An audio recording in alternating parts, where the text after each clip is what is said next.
Magandang umaga po sa ating lahat, mga kapatid. Yes, the Lord is good. Purihin ng Panginoon. Sabi po sa awitin kanina, nararapat ka sa papuri, luwalhati at pagsamba. Nararapat po ba natin Diyos sa papuri? Yan. Bakit po? Bakit? Yes. Nararapat siya sapagkat siya ay mabuti. Paano siya naging mabuti sa ating buhay? Dami pong katanungan yan para matuto natin yung katotohanan. Bakit nga ba siya nararapat sa ating pupuri at pagsamba? Alam niyo mga kapatid, lahat ng nangyayari sa buhay ng isang hinirang ng Diyos ay naaayon po sa pangunguna ng ating Diyos. Amen. Naayon sa pakikialam niya sa atin. He is sovereign and therefore He will intervene in the lives of those whom He has elected from eternity. Okay? Makikialam at makikialam siya. At mapalad ka kung ang nakikita mo ang buhay mo, nakikita mo ang sarili mo na pinakikialaman ka ng Diyos. Sapagkat di natin talaga alam kung saan tayo pupunta. Alam po namin yan. Kaming mga matatanda na, Pastor 50 na, alam po namin na hindi po natin alam kung ano talaga ang dapat na mangyari sa ating buhay. Ang Diyos lamang po nakakaalam niya. Marami tayong inaakala, lalo na pagbata pa tayo, very ideal ang ating isipan. We explore, we tend to think na ang magagandang bagay ay something na tayo po ang maghahanap, mag-aspire, magpaplano. Pero hindi po ganoon ang katotohanan. Ang katotohanan po, kung ikaw ay hinirang ng Diyos, ang Diyos ang mamimili, ang Diyos ang magpaplano, ang Diyos ang magtatalaga, ang Diyos ang magsasaayos ng iyong buhay. At makikita mo to when you look back, kapag tumakbo ng panahon, you look back, you trace back, you work back doon sa mga bagay na nangyari sa iyo, matutuntun mo, kapatid, that God is really working in your life and that He is good all the time. Kaya, ang isang mananampalataya, kung siya ay tunay na mananampalataya, kung siya ay hinirang ng Diyos, the more that he will, she will mature in the faith, mga kapatid, tumitingkad yung kanyang pananampalataya, pagpupuri at pagsamba. Sapagkat ang mga hinirang ng Diyos, mga kapatid, ay parang ginto. Okay? Indestructible. Yung tunay na mananampalataya, yung tunay na hinirang ng Diyos. Walang kamatayan. Patuloy nakikina. Marumihan man yung ginto na yan through the years, pag nilagay na naman yan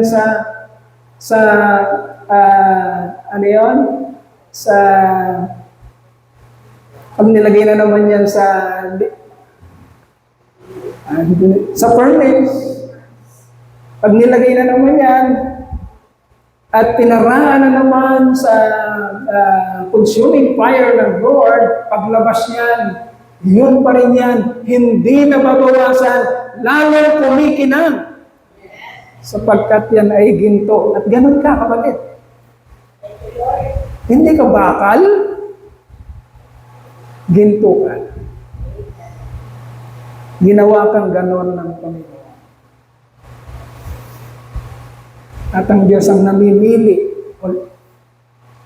Ang Diyos ang namimili because He is sovereign, but because we are in the physical realm, in the material realm, hindi naman nakikita ang choice ng Lord, dahil spiritual yan, but the choice of God in your life will be manifested magiging evident. Pakinggan niyo mabuti ito, mga kapatid.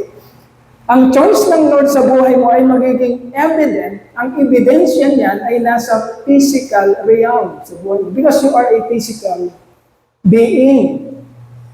Physically, nakikita ka eh. Kaya yung plano ng Diyos, yung choices ng Diyos, dahil ikaw ay hinirang, makikita at makikita sa naked eye ng madlang people, magsasurface siya. Pakinggan niyo mabuti, huwag kayong, mga kapatid, iisa-isahin natin. Ganito ang hinirang ng Diyos. Kung hinirang ka ng Diyos, ang choices mo ay laging in line sa choices ng Lord. Tama ba, Because you are an elect of God. At maraming hindi ganoon. By the way, TLCA natin sa susunod na Sunday. In-announce ko, mga kapatid, isusuot natin yung kulay blue na Who Am I? Pero dahil sa mga narinig kong comments, kakaunti sa atin ang merong t-shirt na Who Am I? At mas marami sa atin ang may t-shirt na yung kagaya ng t-shirt ni Kyle na suot niya ngayon.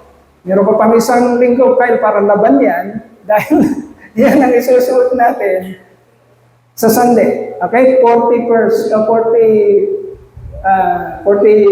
anniversary. Yun ang isusuot natin. Kasi marami sa ating meron nun. Yung Who Am I, kakaunti. Okay? Mga kapatid, lahat tayo pupunta tayo sa TLCA next Sunday. Ito'y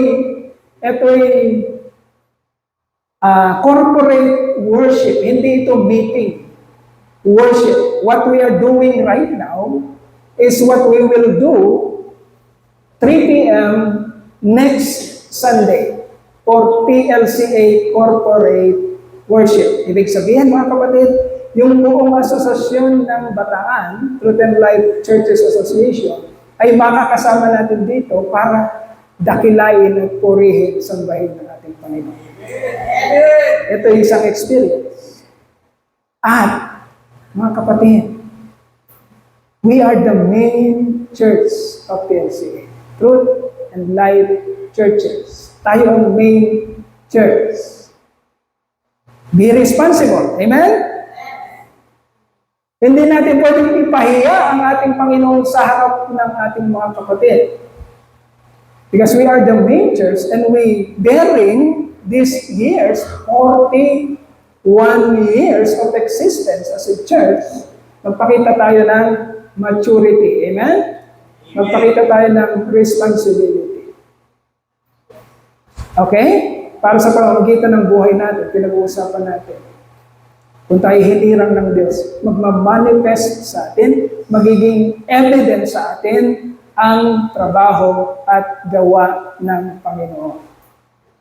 The Truth and Life Christian Church of Orion is gold.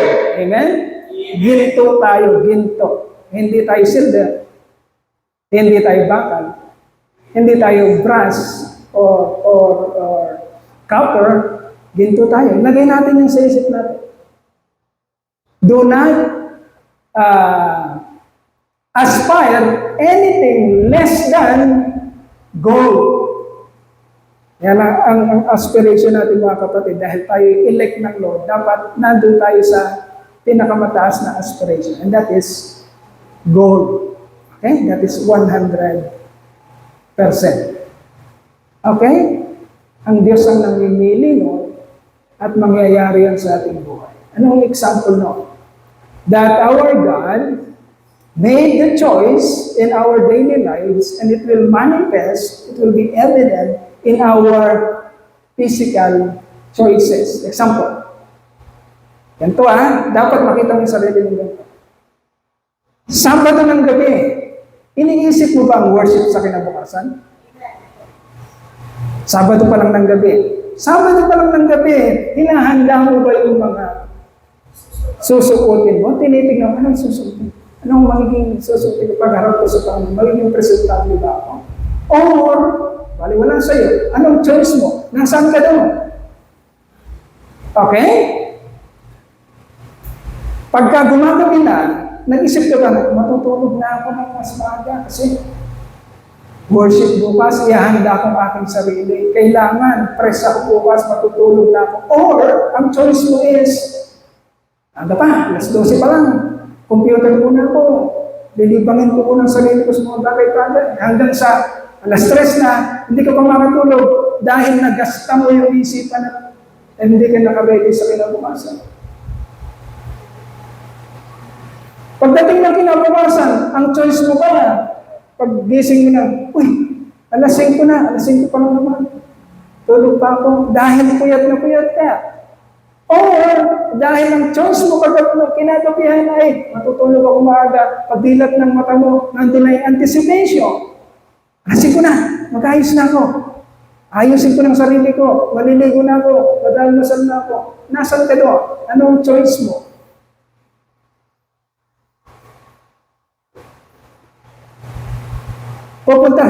Pupunta na ako ng church. Magre-ready na ako. Ngayon, nandito ko na sa church. Ano ang choice mo? Uupo ako at makikinig ng mataimtim or dahil mali ang mga choice mo nung kinagabihan, dahil pagod ang isip mo, dahil inaanto ka, ang choice mo is sarap matulog. Nakikita niya mga kapatid? Ano ang choice mo? We are making choices sa lahat ng pagkakataon ng ating buhay. Ano ang choice mo? Ang choices mo ba ay naka-inline sa choice, sa pagpili ng Diyos sa mga mangyayari sa buhay mo? Doon mo mapapatunayan. Ngayon, pagharap mo sa Panginoon, sapagkat ready ang puso at isipan mo, ang spirit mo, ang kaluluwa mo, sa pagharap mo sa Panginoon, ano yung awit natin? Nararapat ka sa papuri, luwalhati at pagsamba. Jesus, ika'y dakilain, magpakailanman.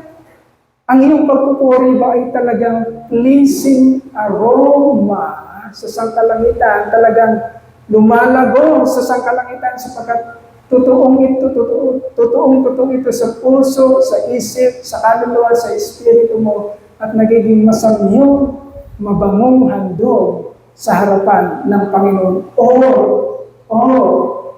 Because God sees you, and your choices is not aligned with His choices in your life. Aawit ka dito. Dapat ka sa pagpuli. Ano nga ba yung gagawin mo? Hindi pinit ko mamaya. Walhati at pagsamba. Ano nga ba niya? Hindi ka naka-align. Ang kapatid, pinapaalalahan tayo ng Lord. Hindi natin siya kayang dayain, hindi natin siya kayang lokohin. Alam niya kung anong nangyayari sa ating buhay. Sa bandang huli, dahil hindi talaga ang Diyos ang choice mo, magiging karapat-dapat kang magdusa sa apoy ng impyerno. At sa mga hinirang ng Diyos, sapagkat ang choices nila sa buhay ay nakalinya o in line sa choices ng Lord, it seems, although it is in God's sovereignty, although everything happened by the choice of God before the foundation of the world, but it is manifested in your life, it seems na nagiging karapat-dapat ka sa langit na pinuri para sa iyo ng Lord dahil ang buhay mo ay nakakakitaan na babanag sa iyo ang mga bagay ayon sa kalooban at plano ng Diyos. Nawa nagiging malinaw sa atin yun, sapagkat yun ang pag-aaralan natin ngayon mga kapatid. Paano ba inihahanda ng Lord ang buhay ng isang hinirang? Magaling na ba talaga siya kaagad? O unti-unting pinapakialaman ng Diyos ang kanyang buhay hanggang sa dumating siya sa malalim na pagkaunawa at kaalaman upang magawa niya ng makatotohanan sa isipan, sa puso, sa kaluluwa, kung ano ang kalooban at kung ano pinapagawa ng Diyos sa kanya. Kapatid, kailangan kasi dumating tayo sa ganung sitwasyon. Hindi yung napipilitan tayo pumunta ng church dahil baka hindi ako makita ni kapatid. Baka masabihan ako, hindi yan ang gusto ng Lord. Kailangan dumating tayo sa sitwasyon, mga kapatid, that you are really very excited. Wala kang iniisip na iba. Ang focus mo lang is, you are excited to praise God. You are excited to worship Him. Dahil yun ang dinidikta ng puso mo. Dahil ang puso mo ay nakakaunawa at nakakaranas ng kabutihan ng Diyos sa buhay mo. Okay, the proclamation of power and providence. Gagamitin natin ng text. Exodus chapter 4, verses 18 to 30. Ito na yung mga huling versikulo ng chapter 4 ng Exodus. Ang title niyan is Commission, Consecration, Conviction. Hindi natin matatapos yung tatlong title na ito. Doon lang tayo sa commission and a little bit of consecration. Hindi natin matatapos yung consecration. Okay, we will read Exodus chapter 4, verses 18 to 30, and it says, Then Moses went back to Jethro, his father-in-law, and said to him, young people, anong isa pang pangalan ni Jethro? Young people. Nalimutan na? Reuel. Okay, si Reuel. Yan isang pangalan pa ni Jethro. Sinabi natin yan, tandaan niyo young people. Then Moses went back to Jethro, his father-in-law, and said to him, Let me go back to my own people in Egypt to see if any of them are still alive. Jethro said, Go, and I wish you well. Now the Lord had said to Moses in Midian, Go back to Egypt, for all the men who wanted to kill you are dead. So Moses took his wife and sons, put them on a donkey, and started back to Egypt. Okay, may napapanood kayong Moses, di ba? Ano lang natin, kasi yung Hollywood, talagang minsan misleading eh. Ang bida sa Exodus na yon, sa Moses na yon, ay si Christian Bale. Itong huling-huli na magandang film yun eh. Pero marami doon misleading. Okay. Kasi doon, yung asawa at anak ni Moses, iniwan niya sa Midian. Hindi niya sinama pabalik ng Egypt. Dito malinaw, mga kapatid, sinasabi dito. So Moses took his wife and sons. Ilan ang anak ni Moses? Isa lang, di ba? Sino lang? Si Gershom. Kaklase ni Kuya. Si Gershom. High school? College. Si Gershom. Yan lang ang anak na lalaki ni Moses. Pero nakalagay dito, sons. Okay? Parang ito yung pinag-aralan din natin sa panahon ni Jacob. Pagka nasa kanyang bakuran kasi, mga servants niya, ang tawag niya doon mga sons, children. Okay? Pero okay malito, isa lang anak ni Moses, si Gershom. Si Gershom. Mamaya, makikita niyo yung anak ni Moses na yan sa pag-aaralan natin. Pero nakasulat dito, sons. Kung niya isipin ka agad, dami pa ng anak ni Moses na lalaki. Hindi, si Gershom. Okay, put them on a donkey and started back to Egypt. And he took the staff of God in his hand. 21. The Lord said to Moses, When you return to Egypt, see that you perform before Pharaoh all the wonders I have given you the power to do. But I will harden his heart so that he will not let the people go. Then say to Pharaoh, This is what the Lord says, Israel is my firstborn son. And I told you, let my son go, so he may worship me. But you refuse to let him go. So I will kill your firstborn son. Nakakatakot ang Lord. Mga kapatid, tingnan niyo mabuti dito. Ang ating karunungan, saan muna nagsimula? Sabi sa Proverbs, the fear of the Lord is the beginning of wisdom. Pag hindi mo naranasan, hindi mo nakita ang Lord na He is sovereign, in control, nakakatakot, kaya niyang gawin lahat. Pag hindi mo nakikita ang gawin ng Lord, hindi mo siya katatakutan. At pag hindi ka natatakot sa Kanya, hindi mo kakalkalin yung mga pinapagawa, hindi mo susundin. Pero pag dumako sa iyo ang fear of God, kapatid, nakilala mo siya, sino talaga siya, kung ano kaya niyang gawin, yun ang simula ng iyong karunungan. Okay? Nakakatakot ang Diyos dito. Sabi niya dito, the Lord said to Moses, when you return to Egypt, see that you perform before Pharaoh all the wonders I have given you the power to do. Kinabilin-bilinan ng Lord Moses, lahat ng miracles, gawin mo sa harap ni Pharaoh. Bakit kailangan pakita ni Moses sa harapan ni Pharaoh ang mga milagro? Okay? Para patunayan na may Diyos talaga, na totoo talaga siya.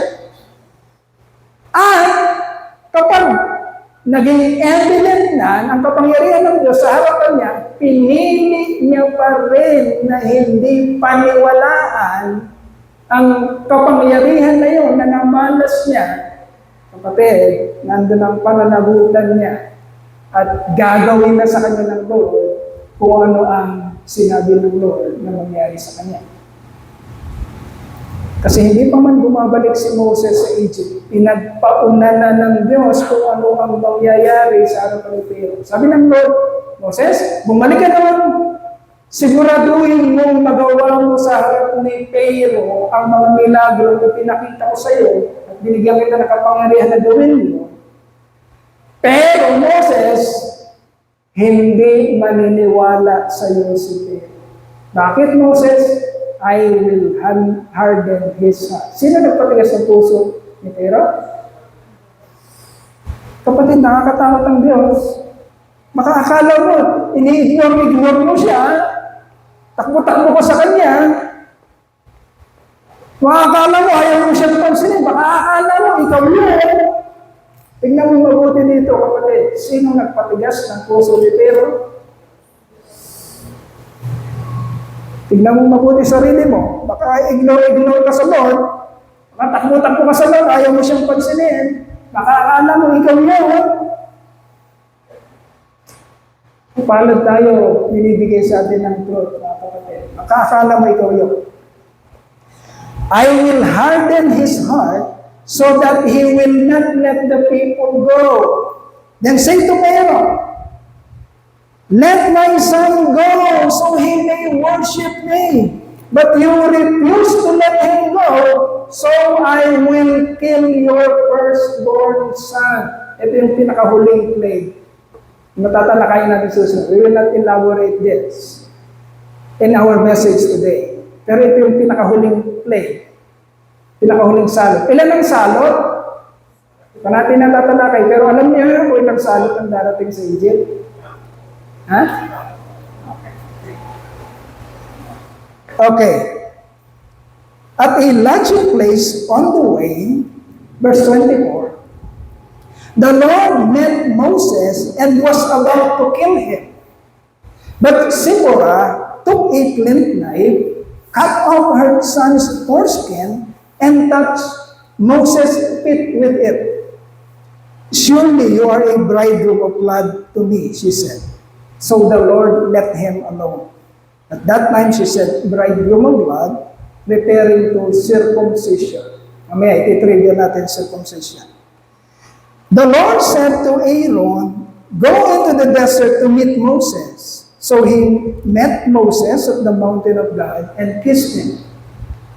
Ano yung mountain of God? Ha? Ano yung mountain of God? Ha? Sinai? Ano yung pinag-uusapan natin na magiging siya, ay magiging pangalan niya sa darating? Sinai. Okay? At the mountain of God. Then Moses told Aaron everything the Lord had sent him to say, and also about all the miraculous signs he had commanded him to perform. Moses and Aaron brought together all the elders of the Israelites, and Aaron told them everything the Lord had said to Moses. He also performed the signs before the people, and they believed. Kabaliktaran ng mangyayari kay Pero. Okay? Pareho lang miracles ang gagawin. Yung miracles na pinakita kay Moses sa burning bush incident, it will be the same miracle na i-display niya sa harapan ng mga Israelita at sa harapan ni Pero at ng mga Egyptian. Pare-pareho lang. Nung pinirform ito sa harapan ng mga Israelita, sabi ng text natin, naniwala sila. Pero pag ipiperform ito sa harapan ng mga Egyptians, mas maraming miracles na hindi sila maniniwala. Kaya huhusgahan sila ng Panginoon. Okay, and they believed. And when they heard that the Lord was concerned about them and had seen their misery, they bowed and worshiped. Okay, let us expose the context of these verses. Okay, doon sa verse 18. Ang sabi ng Panginoon, ang sabi ni Moses sa kanyang father-in-law, sa kanyang biyangan na lalaki. Yanan, mabalik muna ako sa Egypt. Titignan ko yung mga, mga kababayan ko doon, yung mga buhay pa. Okay. Makikita natin doon, hindi direktang sinasabi ni Moses kung ano talaga ang pakay niya pagpunta ng Egypt. Bakit? Alam naman natin yung mga naunang pag-aaral natin. Hindi buong-buo talaga ang pananampalataya, paniniwala ni Moses sa Diyos. Bagamat nakita na niya yung mga kababalaghang pinakita sa kanya ng Panginoon. Okay? Meron pa rin halong pagdududa. Kaya hindi niya ma-disclose ng mabuti sa kanyang biyanan kung ano talaga ang pakay niya sa Egypt. Kaya sinabi niya, biyanan, Reuel, Jethro, balik muna ako ng Egypt, titignan ko na kung mga buhay pa yung mga kababayan ko doon. Okay, yun lang narinig ni Reuel, ni Jethro, kaya naman sinabi ni Jethro. Okay, sige, Moses, binibigay kong blessing sa'yo, pumunta ka. Puntahan mo sila doon. Okay? But then, in verses 19 to 23, Moses was commissioned by God. The Lord commanded Moses to go back to Egypt from Midian. Okay, 40 years yung nagdaan na yun. Sa ating pag-aaral, 40 years na namalagi si Moses sa Midian desert, bilang foreigner in an unknown land. Okay? Now, in verse 20, with the staff of God in his hand,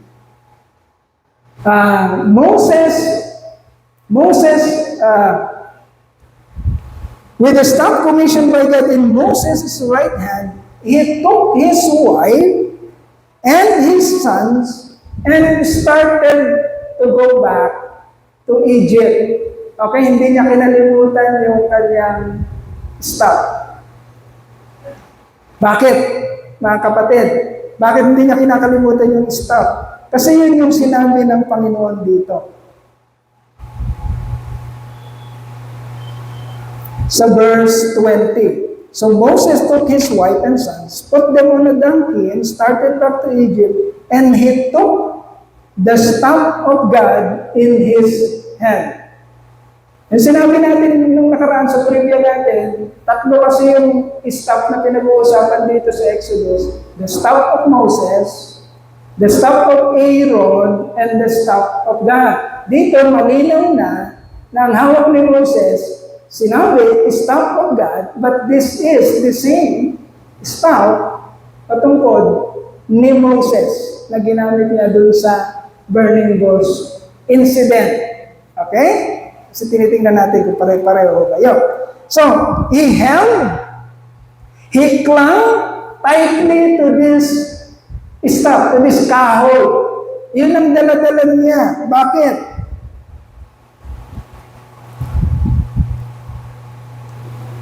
He clung tightly to the staff as he left Egypt to face the greatest challenge of his life. Yung utos ng Diyos na magiging redeemer siya, tagatubos. Hindi kagaya ng redemption na ginawa ni Jesus. Pero siya yung gagawing representative ng Diyos sa ngayon para tubusin yung mga Israelita sa pagkaalipin sa Ehipto. Okay. For starter in Moses' faith life, this staff in his hand was the only assurance of God's presence and power in his life.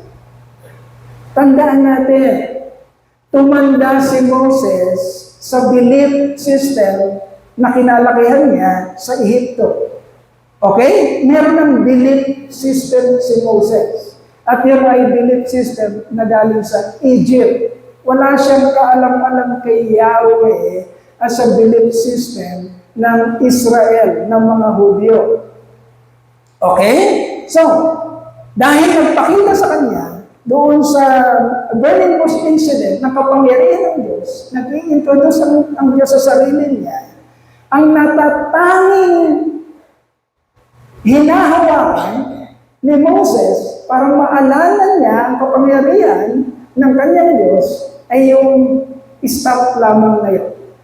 Alam ng Lord yun na kailangan ni Moses ng isang pagpapaala-ala kung sino siya at kung gaano katindi ang kanyang kapangyarihan. At maaalala ni Moses ang kapangyarihan ng Diyos sa pamamagitan ng dala niyang tungkod na naging ahas sa kanyang harapan sa burning bush incident. Okay? But this faith of Moses will grow deeper as Moses continually experienced God later on in his faith journey. Habang unti-unti na siyang sumusunod sa Diyos, at sa pagsunod niya sa Diyos ay unti-unti rin nagpapakilala ng kapangyarihan ng Diyos sa buhay niya, mga kapatid. Parang sa atin. Kuya, apply nyo ito sa ating buhay, mga kapatid. Hindi tayo mabilis na niwala. Hindi tayo mabilis na ng palataya. Marami sa atin, lumaki na o tumanda na sa isang belief system na hindi natin kaagad-agad maiwaksi sa ating buhay. Ako, mga kapatid, nagsimula ako sa faith. I was just 19 years old. 1995, March 5, 1995. I was just 19 years old nung panahon na yun. Ibig sabihin, sa 2025, 30 years na akong malalampalataya. Hindi madali. Na ipinagpalit ko yung dati kong pinaniniwalaan. Yes, kilala ko yung pangalang Jesus Christ. Bukang bibig naman yan, kahit doon sa nagdaan nating faith, nagdaan nating paniniwala, bukang bibig naman yung pangalang Jesus Christ. Pero yung katotohanan, kung sino si Jesus Christ, ano ang buhay niya, anong kapangyarihan ng kanyang kamatayan, at lahat-lahat ng mga nalalaman natin ngayon, ay hindi ko naiintindihan. Okay? Hindi madali sa akin makaunawa. At kadalasan, nung bata pa ako sa pananampalataya, dahil meron akong belief system, kahit na meron akong nararanasang malakanaka sa bago kong pananampalataya, parang walang hinahatak pa rin ako pabalik dun sa dati ko. Parang gusto ko pang gumanyan, bumalik pa. Dahil hindi pang buong buo ang aking kaisipan patungkol sa bago kong natagpuan pananampalataya. There are so many uncertain things in the future na iniisip ko, tama ba talaga ito? Talaga bang magandang mangyayari sa future? baka naman nagkamali ako. Ganun din kay Moses, urong-sulong siya. Hindi niya mabitiwan yung dati niyang paniniwala. But when you feel uncertain, mga kapatid, application 1. Yeah. But when you feel uncertain about your faith walk with God, kung bata ka pa sa pananampalataya, meron tayo isang kapatid dito. Consistently, kaibigan ni Mapol at ni Ate Tess. Ano pa? Si Nila, bago siyang nakakaunawa, alam natin hindi pa buo ang kanyang kaisipan patungkol sa pananampalataya. Pero niluloob siya ng Panginoon na, pangilan na to nila? 4? 4? Consistently, ay dalhin siya, iupo siya ng Lord dito, na hindi naman nangyayari sa mga iba nating mga nagiging bisita. Consistently, from Balanga ka ba nila? Balanga, Kupang? From Balanga, tatravel siya, at mauupo, makikinig, marami siyang katanungan, pero ang Lord, niluloob na iupo siya. Okay? Ganon din ang nakita natin sa mga kapatiran natin sa Urani, na pagkalayo-layo. Meron silang tricycle, at may mga kwento pa si Sister Do patungkol doon na nakakatuwa, nakaka-bless. Pero nakikita natin sila dito. Ang lalayo, pero on time, nandito sila sa ating church. Anong nagtutulak sa kanila ng ganong klase kaisipan o ng ganong klaseng paglilingkod at pagpayag sa kalooban ng Diyos sa kanilang mga buhay?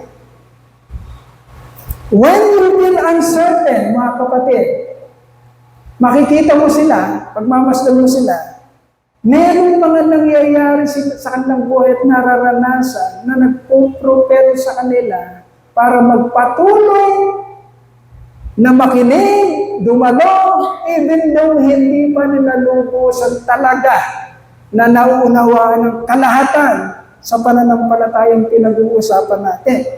Ganun ang nangyari kay Moses at ganun din ang nangyari sa atin ng mga bata pa tayo sa pananampalataya. Kaya nagiging kalakasan natin, mga kapatid, ang pagpapaalaala ng Diyos habang lumalakad tayo sa ating buhay pananampalataya, na kung tayo ay parang nalalabuan sa kung anong mangyayari sa future, when we feel uncertain about our faith walk with God in our life, you need something to stabilize and reassure that you are in good,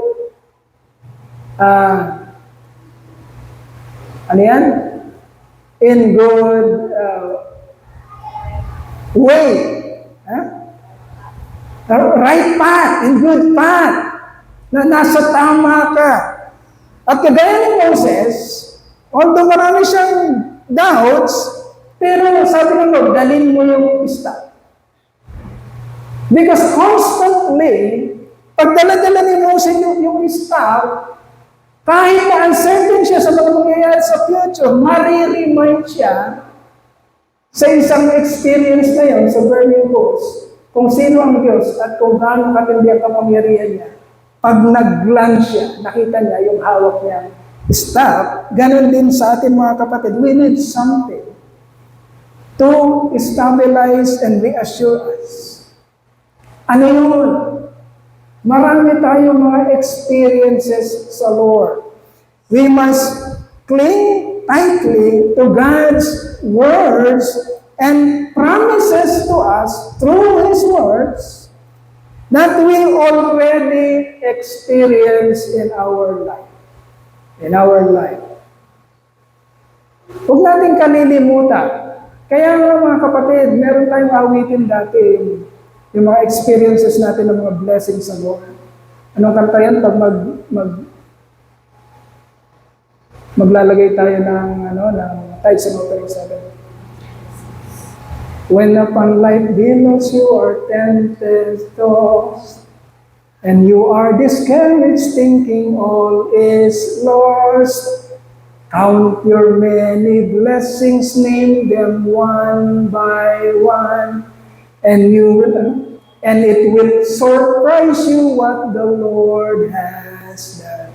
Count your blessings, name them one by one.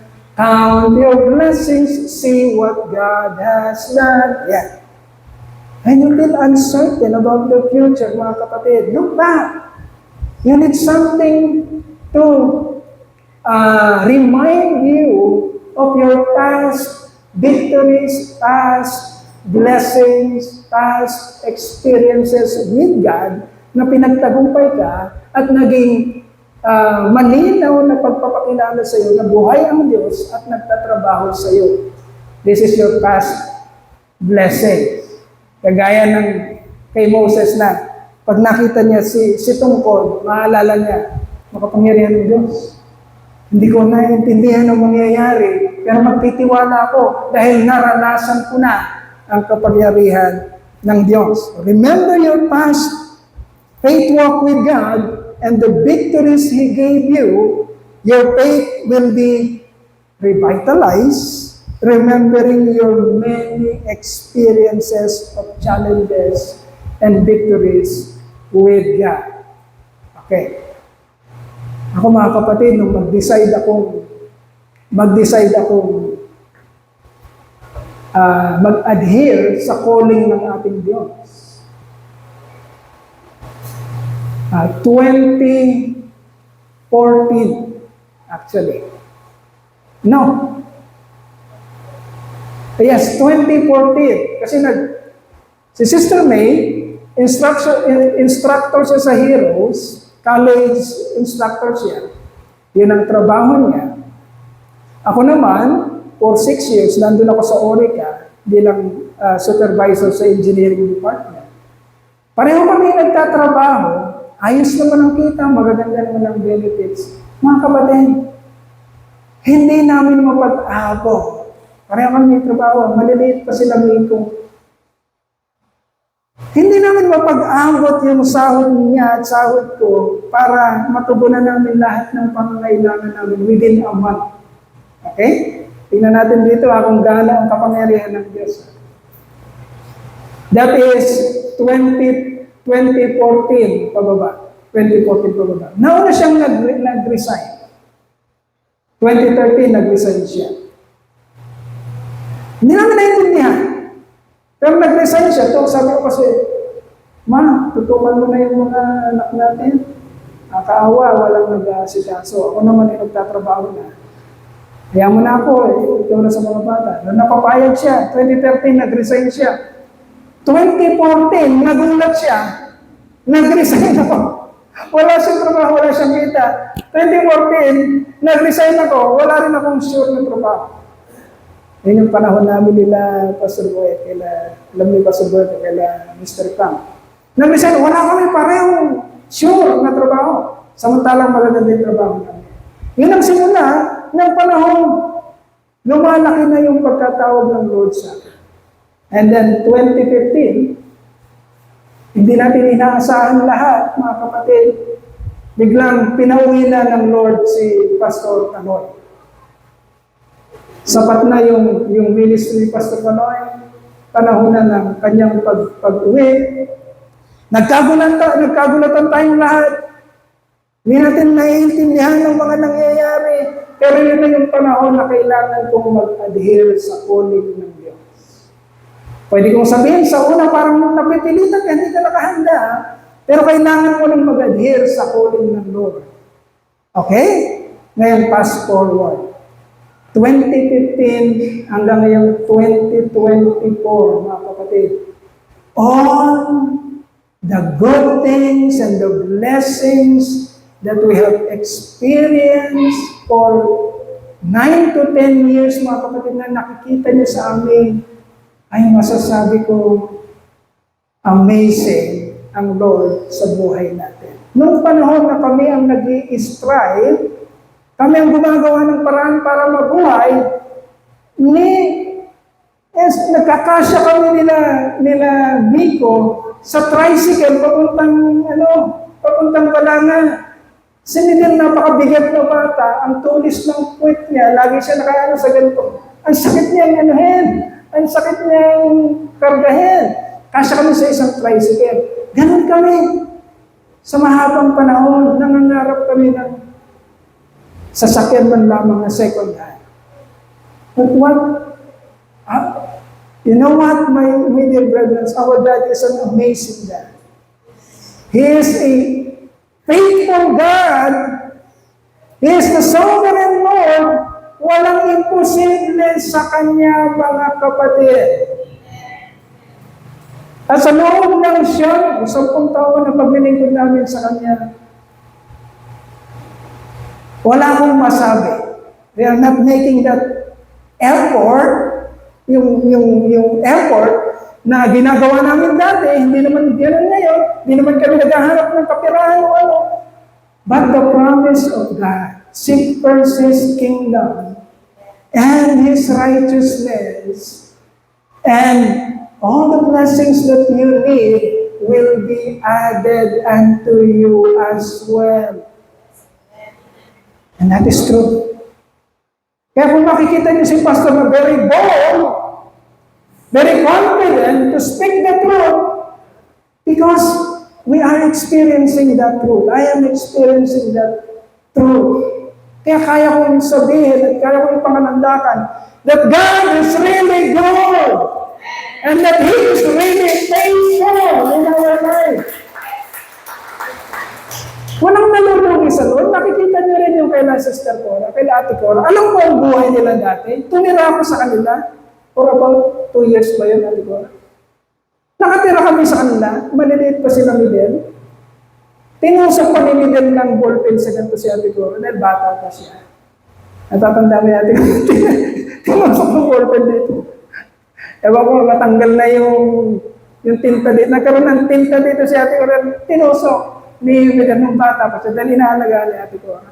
I know their life. Alam kong buhay nila. Dahil tapos na sila, pero pinapakain pa nila kami noon. Pagtanghali, umuwi na yung mga bata.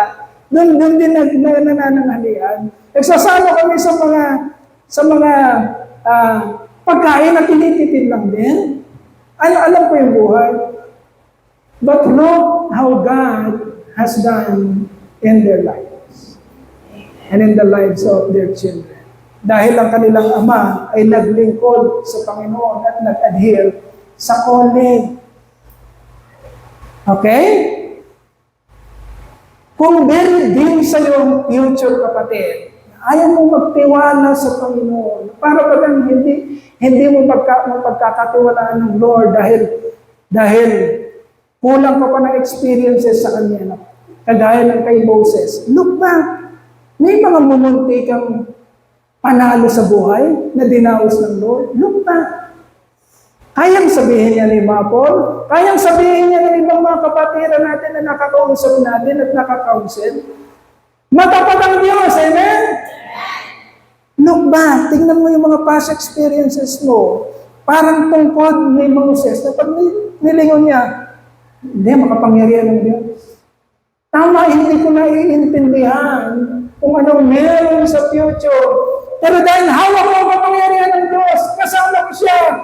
Lahat ng kabutihan na pinangako ng Diyos na hindi ko pa napapanaag ay magaganap sa akin kung mananatili akong lumalakad sa Kanyang plano at kalooban. Okay? Mga kapatid, for 9 to 10 years, nangangarap kami. Dahil ang pamilya ko, nauna sa amin ang pamilya ko, mga kapatid ko, mahuhusay sila. Meron silang mga sasakyan. Kami wala. Pero nung panahong nag-adhere ang pamilya sa calling, mga kapatid, yung pinapangarap namin second hand na sasakyan, meron kami ngayong 3 na brand new. Okay? Hindi ito pagyayabang. At hindi namin hinahang na Diyos. Pinapakita natin dito na hindi malulugi ang sinumang mag-a-adhere o pumunta mag-accept sa panawagan ng Panginoon na maglingkod sa Kanya because He owns everything. He owns everything. Maging makatotohanan lang tayo. Hindi tayo maglilingkod sa Panginoon dahil gusto natin ang mga bagay na ito. No? Alam ng Lord kung anong tinatakbo ng puso at isipan. Hindi yun ang punteriya natin. Hindi dapat makita ng Lord sa ating isipan na naglilingkod tayo sa Kanya dahil gusto nating makuha ang mga bagay na ipapasunod niya. No? Pero itong tandaan niyo mga kapatid, kung totoo kang maglilingkod sa Panginoon, hindi mo maiiwasang dumating sa iyo yung pinangako niyang ibibigay niya sa iyo. And you will love Him, and will praise Him, and you will worship Him. All the more, because everything, every promises, every words na pinaniniwalaan mong sinabi niya sa iyo ay totoong ipaparanas niya sa iyo. Meron ka rin noon, kapatid. Maging patotoo sa atin yung nangyayari sa mga nauna. Pero huwag mong kalilimutan, anak ka rin ng Diyos. Amen? Meron ka rin kung totoong isusurrender mo, ipapasakop mo, isasalanay mo ang buong paniniwala, ang buong pananampalataya sa Diyos na mayroong planong maganda sa buhay mo. Okay? Mahaba tayo mga kapatid. That's it. Nung tinitingnan ni Moses yung kanyang tungkod, it reminded him that God is with him. At ano man yung kakaharapin niya doon sa pupuntahan niya, very blurred man yun, di man niya maaninag, pero dahil kasama niya ang Diyos, siguradong magtatagumpay niya siya sa very challenging na trabaho pinapagawa sa kanya. Pero hindi ganun kadali yun. Pumunta tayo sa consecration of Moses, meron pa tayong 20 minutes. Hindi ganun kadali yun. Although dala-dala na ni Moses yung tungkol na reminder ng kapangyarihan ng Diyos, hindi siya ganun kadali. God must consecrate Moses. Okay? God must set aside Moses and must convince him para wholeheartedly ay gawin ni Moses yung challenging work na pinapagawa ng Diyos sa buhay niya. Verse 24. Basahin natin yung verse 24. Lagay nga dito yung verse 24. Midel. Hindi siya ganun kadali. Hindi magaling ang tao. Hindi siya ganun kadaling maturuan. Verse 24. Ano sinasabi diyan? At a lodging place on the way, the Lord met Moses and was about to kill him. Sino papatayin ng Diyos? Sa 24? Sino papatayin ng Diyos diyan sa verse 24? Moses. Bakit papatayin ng Diyos si Moses? Diba? Pag nagbabasa lang tayo at di natin ninanamnam yung ibig sabihin, pagkayari ng mga spectacular na senaryo na nangyari sa burning bush, yung mga miracles na nangyari, at ginawa nga ni Moses na dalhin niya lumakad sila para gawin yung inuutos ni Yahweh. Bakit biglang sumunod po ang isang obscure na verse dito na bakit biglang pumangit ang istorya? Akala ko ba susunod na si Moses? Bakit biglang sa 24? At a lodging place on the way, pag sinabing lodging place, para siyang hotel or something na pahingahan, na dahil nasa desierto sila, nagpahinga muna silang mag-iina. Okay? Doon sa lodging place na yon, papunta sila ng Egypt. Bakit? Papatayin ng Diyos si Moses. Okay? Ang pinag-uusapan natin dito is consecration. Hindi ganun kagaling maniwala si Moses. Kahit hawak niya ang tungkod at lumalakad na siya papunta dun sa sinasabi ng Lord sa Egypt, hindi pa rin bubus ang kanyang paniniwala.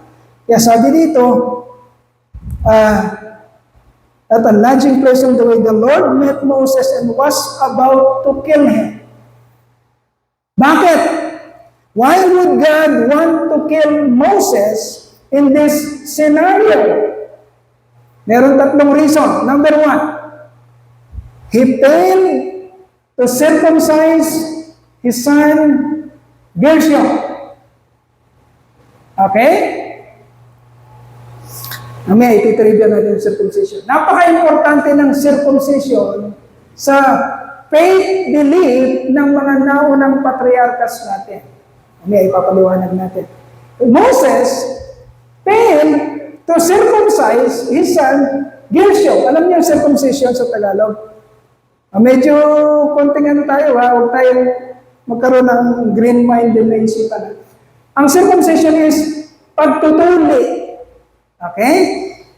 Bakit papatayin ng Diyos si Moses? Dahil hindi niya matuli-tuli ang kanyang anak na lalaki na si Gershom. Yan muna, mamaya natin papaliwanag.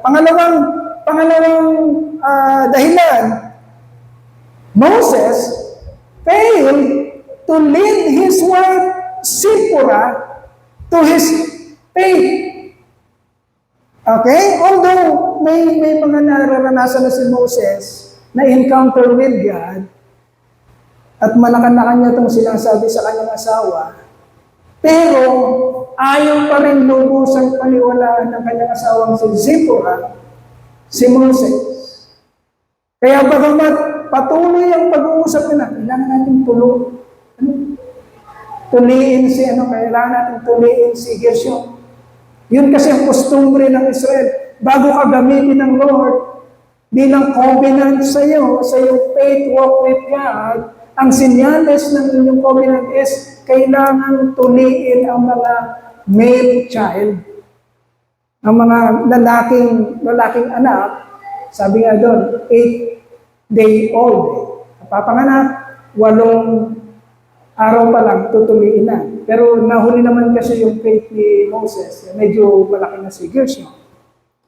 So ayaw na yung Zipporah, Moses failed to lead Zipporah to his faith, kaya hindi tinutuli ni Moses si Zipporah dahil ayaw ng kanyang asawa. Pangatlo, because Moses, nakikita pa rin ng Lord that reluctance in Moses' mind and his heart to obey wholeheartedly to God. Yun ang tatlong reason. Kaya sinasabi ko sa inyo, nakakatakot ang Diyos natin kung hindi ka sumusunod. Okay? Baka hindi nyo pa nababasa that the Lord was about to kill Moses if he will not obey. Okay? Of course, hindi nangyari. Hindi naman napatayan. Alam natin hindi napatay si Moses. Because sumunod si Moses wholeheartedly sa mga susunod natin pag-aaralan. Okay, number 2 question. Why did Zipporah, in verse 25, mako-close tayo dito sa circumcision, but Zipporah took a flint knife, cut off her son's foreskin, Gershom, and touched Moses' feet with it. Tsaka pa lang yung sinabi yung faith word, surely, you are a bridegroom of blood to me, she said. Doon pa lang inusan ni Zipporah yung kanyang acceptance sa faith ni Moses. Why did Zipporah circumcise Gershom, Moses' son? Pakinggan mabuti, bakit si Zipporah at hindi si Moses ang nag-circumcise? Okay, ang sagot number 24, because Moses is very ill. In-strike ng illness ng Lord si Moses. Nakahiga siya. Walang lakas. Bakit nakikita ni Zipporah yung urgency ng pagsunod sa Lord? Kailangan sumunod ka na ngayon or I will kill Moses. So yung babae na si Sipora na ayaw ng ayaw, tutol ng tutol, siya ang pinagawa ng Lord sa tinututulan niya. Nakita niyo? Ayaw-ayaw ka. Tutol ka ng tutol. Pero sa araw, ikaw ang sasabak ng Lord. Ikaw ang ipapagawa sa iyo yung tinututulan mo. So, Sipora, used a flint knife to cut the foreskin, yung ituliin si Gershom. At yung blood na yun, ay inihaplos niya kay Moses. Sa susunod, pag-aaral natin circumcision. Sign of blood, ng faith blood, so gumaling si Moses. Okay? Gumaling si Moses. She had to do it, Sipora had to do it, to save both her husband Moses and Gershom, his son. Okay. Very brief to. Trivia ng circumcision. Ano ba yung circumcision? Ang Tagalog is pagtutuli. Ano ba yung pagtutuli? Why circumcision must be performed first before the commencement of Moses' ministry? Because in history, kanino ba binigay yung sign ng pagtutuli bilang faith walk with God or covenant with God? Kanino ito unang binigay? Abraham. Okay. Young people, sa quiz din natin, Abraham. Si Abraham ang kausap ng Lord, sa kanya binigay yung sign ng circumcision as their covenant, faith walk with God. Kaya nga ang tawag kay Abraham is Father Abraham, the father of faith. At ang sign, na sa susunod pag-aaralan natin na pagtatalunan na sa New Testament, hindi natin tatalakayin yun. Ang sign na anak ka ni Abraham ay sa pamamagitan ng circumcision, pagtutuli. Okay? So, it was first instituted in Abraham's time, a Hebrew traditions as dictated by God to Abraham, being the faith covenant between God and Abraham's offspring. Mababasa natin yan sa Genesis chapter 17, verse 9 to 14. Yan. Basahin lang natin yan and then we will close. Genesis chapter 17, verse 9 to 14. Then God said to Abraham, as for you, you must keep my covenant, you and your descendants after you, for the generations to come. This is my covenant with you and your descendants after you, the covenant you are to keep. Every male among you shall be circumcised. You are to undergo circumcision, and it will be the sign of the covenant between me and you. Abraham and his descendants, ang senyales na sila ay para sa Diyos, tuli. Okay? For the generations to come, every male among you who is 8 days old must be circumcised, including those born in your household, or bought with money from a foreigner, those who are not your offspring. Ibig sabihin, noon kasi may mga slave. Ang mga tao ng slave, na kagaya ni Joseph na pinag-aralan natin, binibili at ginagawang parang miyembro ng pamilya. Kahit na yung mga foreigner, yung mga batang pinanganak sa poder mo, na slave mo, pag lalaki sila at nasa poder mo, ang utos kay Abraham, tutuliin din. Okay, dahil included sila sa household mo. Kaya kanina, nung pumunta sila Moses, doon, sons, maaaring may mga slave siya na kasama pabalik na. Okay, and then, ayan, hanggang 14, any uncircumcised male who has not been circumcised in the flesh will be cut up. Whether born in your household or bought with your money, they must be circumcised. My covenant in your flesh is to be an everlasting covenant. Take note, sa pag-aaralan natin later on sa New Testament, this is a covenant in the flesh. Covenant in the physical, in the material. Sign of covenant physically. Sunod pag-aaralan natin yung tunay na circumcision. Because that circumcision is not flesh. This covenant is flesh at may hangganan. Okay? Any uncircumcised male who has not been circumcised in the flesh will be cut off from his people. He has broken my covenant. Okay. So, ang tanong, nung si Moses ba na-circumcised? Hindi. Walang nakasulat. Walang nakasulat, babi. Walang nakasulat sa Biblia na na-circumcise si Moses. But because Moses must be a consecrated agent of God for the redemption of Israel, hindi papayag ang Lord na hindi circumcise si Moses. Pero ang makikita lang natin sa pinag-aaralan natin, ang na-circumcise lang ay yung kanyang anak na si Gershom. May nakasulat ba na na-circumcise si Moses? Hindi. Okay? Dahil nabuhay siya sa Egypt ng 40 years, doon siya lumaki at yun ang faith system niya. Kailan siya na-circumcise? Ayan, kung hindi nakasulat, pero sa mga theologians, ganito nila nakikita. Saan pinanganak si Moses? Sa Egypt, ay sa poder ba ng mga Egyptians o sa poder ng mga Israelita? Sa nanay niya, sa tatay niya, doon siya pinanganak. At yung pagiging baby ni Moses ay nasa tunay niyang nanay. Okay? So, kailan daw sinicircumcise dapat ang mga baby lalaki?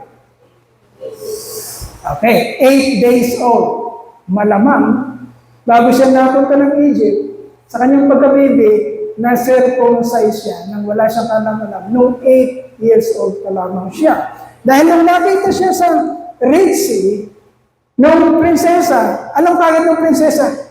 Hebrew baby. Bakit? Malamang nakitang circumcise si Moses. Okay, marami pa na mga kapatid. Pag-aaralan natin sa mga susunod natin pag-aaral. Papurihan natin ang ating Panginoon. Pasalamatan natin siya. Hallelujah, hallelujah, hallelujah.